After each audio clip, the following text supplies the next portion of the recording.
Thank you very much for joining us for this podcast to discuss the recently released ANZ Research in-Depth report, ASEAN, The Next Horizon. My name is Glenn Maguire and I'm the Chief Economist for South Asia, ASEAN and the Pacific.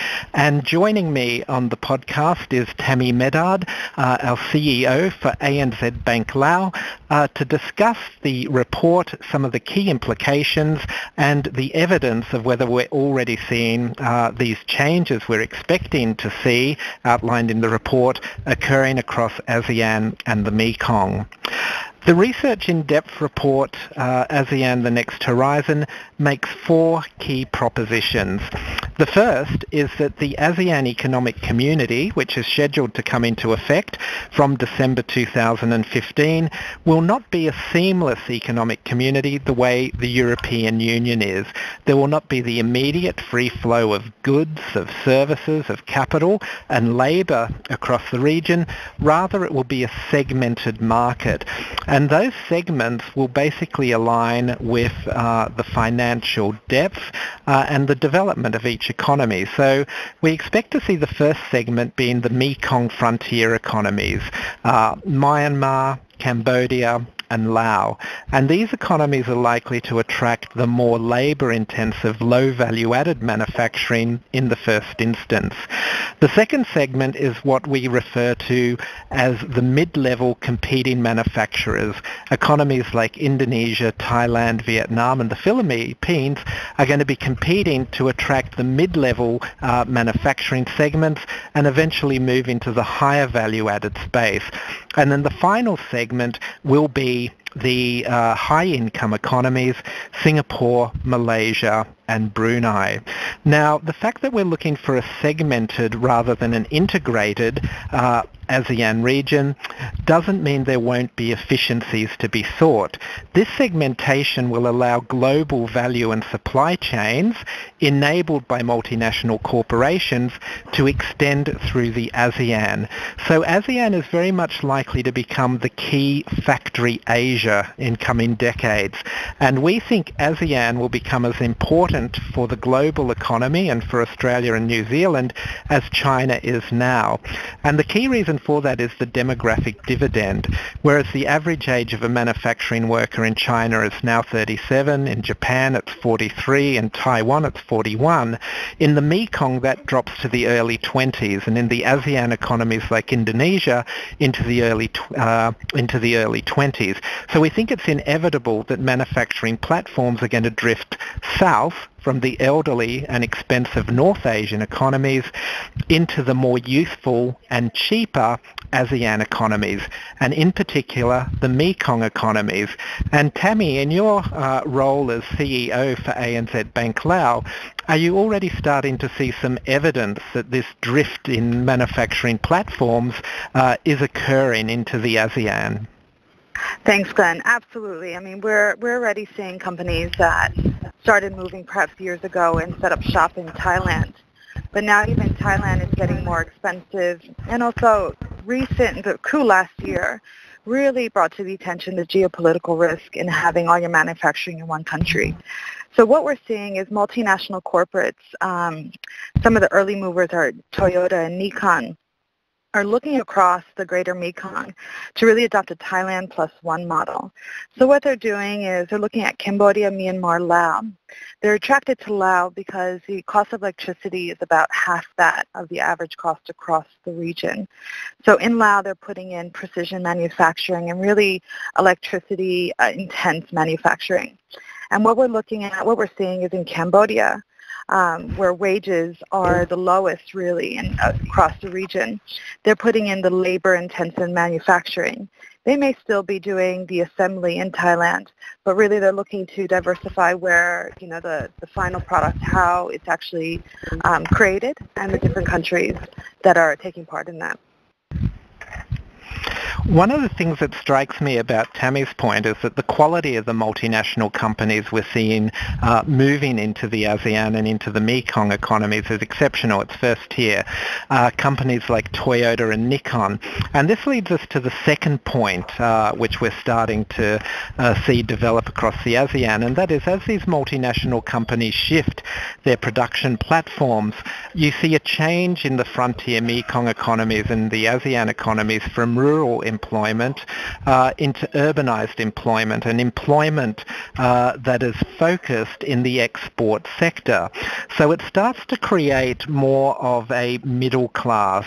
As workers get paid more money, you start to see the formation of a middle class and a consuming class across the ASEAN occurring as a result of multinationals shifting their production platforms. And that's the second point we make in the report. The ASEAN is going to rapidly emerge not just as a production hub, but as a domestic consumption hub as well. And we think, given the total size of the ASEAN, which will be around 650 million people, the ASEAN will be adding roughly the population of Australia to its consuming class every year. And a large and dynamic middle class will coalesce around or within the ASEAN, making it a double attractive destination, both as a production hub and as a huge domestic market. And one of the evidences we find coming through from our consumer confidence surveys is that optimism, particularly in the Mekong economies, Myanmar, Cambodia and Laos, on the outlook and the future is very, very high at these stages. And again, Tammy, is that something that you're seeing on the ground in Laos and the Mekong? Is there optimism building on the outlook as a result of these developments? Yes, definitely. I'd say it's built.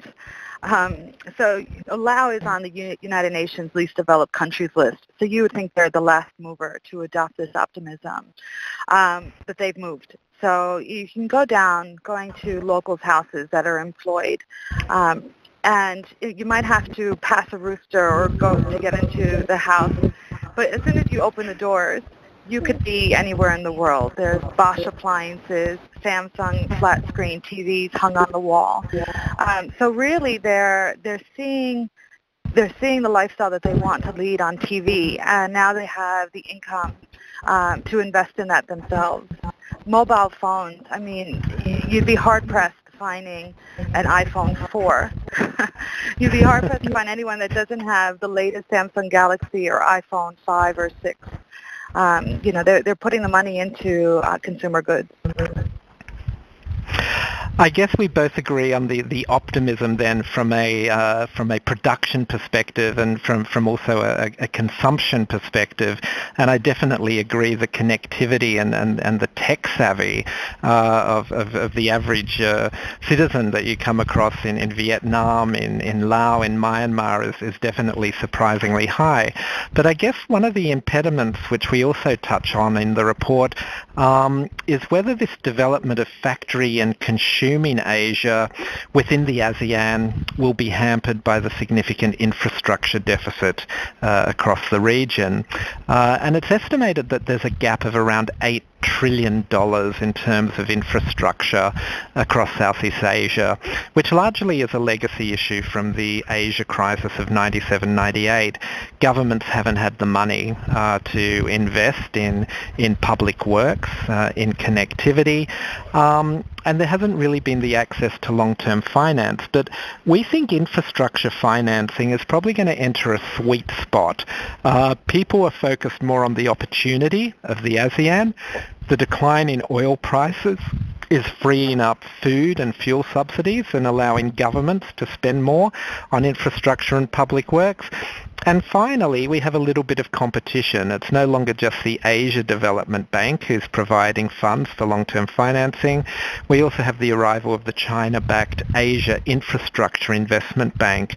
So I think we could be moving into a period where there's a sweet spot for infrastructure financing, and the connectivity of the ASEAN economies is actually going to pick up. And that will actually help this integration and this flow of multinational companies and production across the Mekong and into the other ASEAN economies. So I think the infrastructure deficit is going to be something that will probably be resolved a little bit more quickly. But we've had discussions before, Tammy, particularly on the connectivity within the Mekong and the ASEAN economies in particular, with the highway networks and with Laos being a landlocked economy. What are we seeing with connectivity there? Are multinationals viewing that as an impediment, or is there perhaps some optimism that the key economic zones are actually going to be located across borders and on networks, and this actually won't be an issue?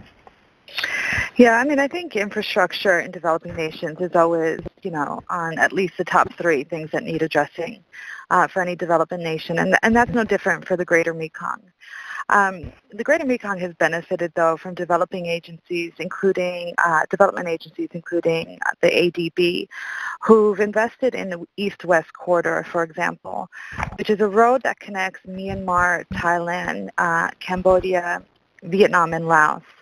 So it allows multinational corporates to kind of pick up the pieces along the way, assemble their final product, and then instead of perhaps previously just going out through the Bangkok port, they now have road access to ports in Vietnam, which is really attractive because if you look at a map, it's a lot faster to go to China and deliver goods to China from the Vietnam port than it is from a Myanmar or Bangkok or a Thai-based port. We're also seeing some more development on the North-South corridor, which is looking to connect Cambodia, Laos, and China, and then have offshoots to connect all the Greater Mekong countries and more of the ASEAN countries through that. There is a lot of focus on that, and I think your point is correct with the Chinese Development Bank as well, where I think we're going to see a lot of money poured into that because that's really going to be crucial at being able to make this whole logistics story work. I do too, and I think we're already seeing those important developments fall into place. So thank you for taking the time to listen to this podcast. The key aim of it was to share the key economic propositions of it, and I'm so glad that we had Tammy joining us to provide the granularity and the actual examples of what's happening on the ground.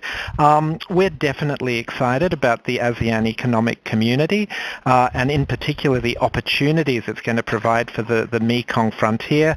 And if you would like any more details, please feel free to reach out to either myself or Tammy, and we're happy to discuss this exciting development with you further. So thank you, Tammy, and thank you for listening.